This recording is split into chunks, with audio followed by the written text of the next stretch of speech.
Black Widow, White Widow, and now Red Sparrow. The nicknames for clench fist feminist femme fatales are ever creatural and colorful.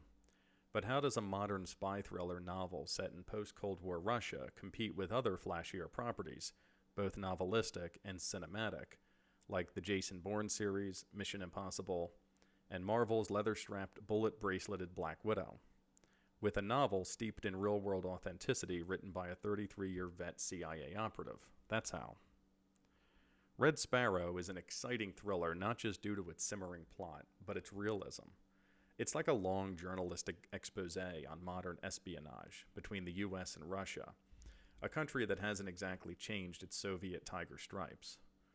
Author Jason Mathews' style is like the feather-ruffling academic essays in The Economist, crossed with the psychological celebrity profiles of Rolling Stone. Mathews is to U.S.-Russia relations what Matt Taibbi is to the bailout brokering billionaire class. It all works marvelously well as a fine piece of narrative craftsmanship, though the romantic subplot drifts and falters. Then there's that questionable superpower of Dominika's that allows her to see people's auras like color-coded mood rings, deep purple for lust and trust, dark blue for deceit, sickly yellow and crimsons for passion and guile. That alone would have made for an interesting character aside from the espionage trappings. One can only fantasize Dominika and Perfume's Jean-Baptiste Granial teaming up together in a crossover event. She with the all-seeing eye, he with the all-sensing nose.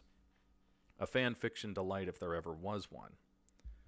They even bear the same dubious distinction of having their film adaptations become largely forgetful, polarizing affairs. Though it's not hard to see why Red Sparrow never quite took flight at the box office, at least critically, despite J-Law's sultry stagecraft, when aforementioned splashy spectacles like Mission Impossible, Jason Bourne, and Black Widow, soon to have her own standalone film, have utterly absorbed audiences' attentions.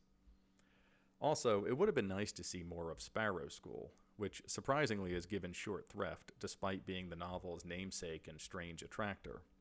Dominika is no sooner whipped into a triple-threat tramp, she can dance, fight, and fuck, before hitting the mean streets of Moscow for all the double-crossing, backstabbing, and trap-tristing that comes with these sorts of spy yarns.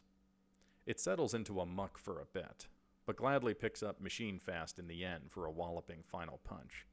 An afflicting and unsettling thriller that plays in the deep end of the pool. The recipes accompanying each chapter's end are a nice touch, too.